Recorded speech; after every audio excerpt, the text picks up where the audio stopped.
Sa video na to, tatalakayin natin kung paano gamitin ang Jetpack Boost para mapabilis yung site mo the easy way. What's up everyone? My name is Eric Hunter. Dito sa channel na to, tinatanggal namin yung distractions para matulungan kang mag-build ng first website mo nang hindi ka na-overwhelm or na-stuck sa technical stuff. So kung ready ka nang pabilisin yung website mo, sit back, relax, at sumabay ka lang. Bakit importante ang site speed? Simple lang. Kapag mabagal yung site mo, maalis ang mga tao. That's it. Mabagal na site is equal to lost visitors. Higher bounce rates at lower ranking sa Google. At syempre, frustrating din siyang gamitin. Kapag nagbe-build ka ng first website mo, sobrang importante ng first impressions. Site speed isn't just about tech. It's about trust at user experience. Ang maganda, si Jetpack Boost ang nagbibigay sa'yo ng paraan para instant na mapabuti yung site performance mo nang hindi ka na kailangan na mag-code or mag-hire ng developer. So tara, let's get into how it works.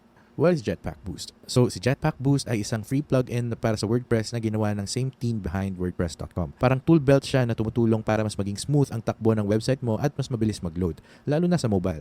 Ang pinaka-best part, hindi mo kailangang maging developer or matutong mag-code. Si Jetpack Boost na mismo ang bahala sa technical stuff sa background, kaya makakapag-focus ka sa content mo. Inaayos niya yung ilan sa mga pinaka-common na dahilan kung bakit bumabagal ang site, gaya ng bloated CSS, unoptimized images, at sobrang daming scripts na sabay-sabay tumatakbo. Pero tama na yung overview, i-breakdown na natin kung paano siya gumagana. Ngayon, kung wala ka pang website or kung naghahanap ka pa lang ng first WordPress website mo, i-recommend ko si Hostinger. Kung gusto mong mag-start, may link kami sa description below na dadalhin ka sa exact page na to. Pwede kang magsimula sa free trial or i-click yung C plans para makapili ka sa dalawa sa pinaka-popular nilang plans, yung premium plan or yung business plan. Yung premium plan ng Hostinger allows you to create up to 25 websites. Meron na siyang drag and drop editor, email marketing, 30-day money-back guarantee, at kung first website mo pa lang naman, sobrang enough na to para sa'yo. So, i-click mo lang yung choose plan para makapag-start. Next step, pipili ka ng term na gusto mong i-commit. Pwedeng 1, 12, 24, or 48 months. For this example, pipiliin ko yung 12 months. At yung last step dito sa coupon code area, itatype mo yung my first website tapos click apply para makasave ka pa ng mas malaki. Again, i-click mo lang yung link sa description at gamitin yung coupon code na my first website sa checkout. How to install Jetpack Boost. Step 1. Install muna natin yung plugin. So, mag-login ka sa WordPress dashboard tapos punta ka sa plugins. Dito, i-click natin yung add plugin, i-type natin yung Jetpack sa search bar, tapos click search. Ayan, makita natin si Jetpack Boost. I-click natin yung install now. Kapag na-install na, click activate. Makita mo na may paid version at free version si Jetpack Boost. For this tutorial, i-click lang natin yung start for free.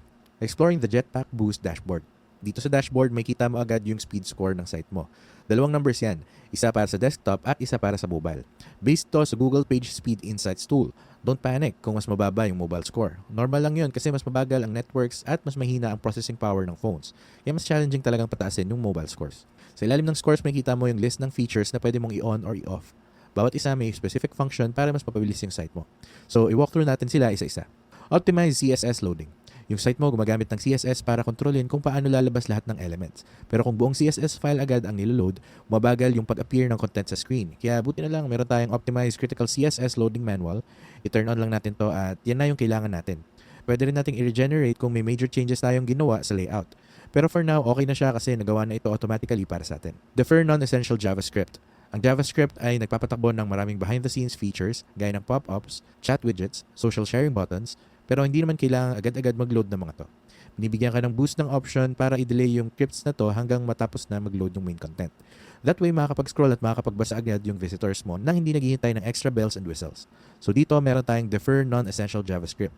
I-turn on natin siya. Concentrate CSS and JavaScript. Ang ibig sabihin ng concentrate ay pagsamahin. Normally, naglo-load yung website mo ng hiwa-hiwalay na CSS at JavaScript files.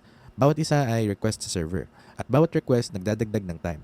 Kapag inon mo to, si Boost ibabundle lahat ng files together para mas konti yung requests. So instead na 10 requests, magiging 2 or 3 na lang.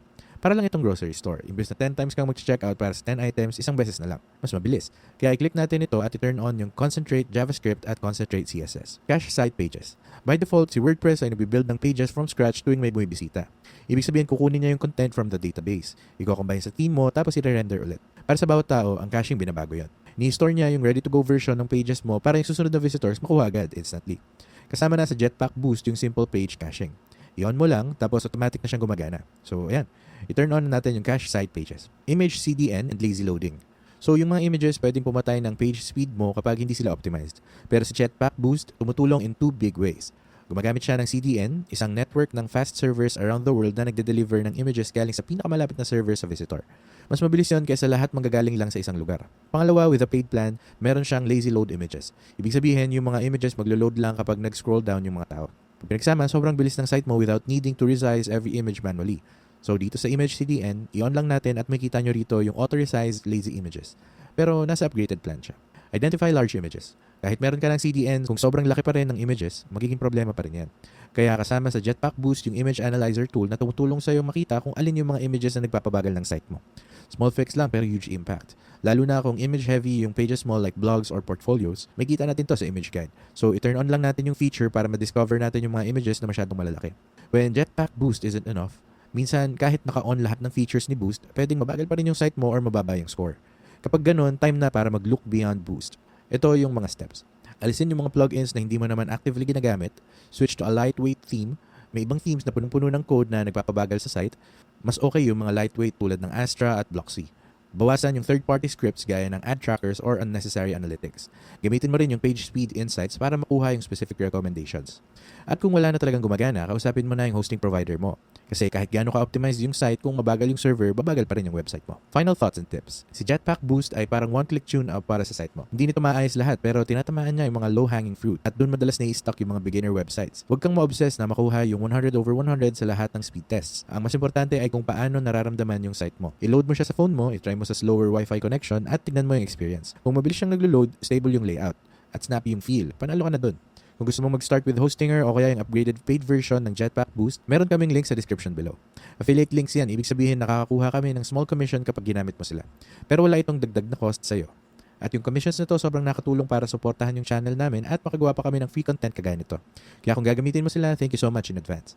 At kung nakatulong sa itong video na to, huwag mong kalimutang mag-like, mag-subscribe at i-hit yung notification bell para hindi ka mahuli sa mga susunod naming videos. Dito sa channel na to, gumagawa kami ng videos kung paano gumawa ng websites, nag-i-explore ng iba't ibang website builders, nagdi-discuss ng domain names at marami pang iba.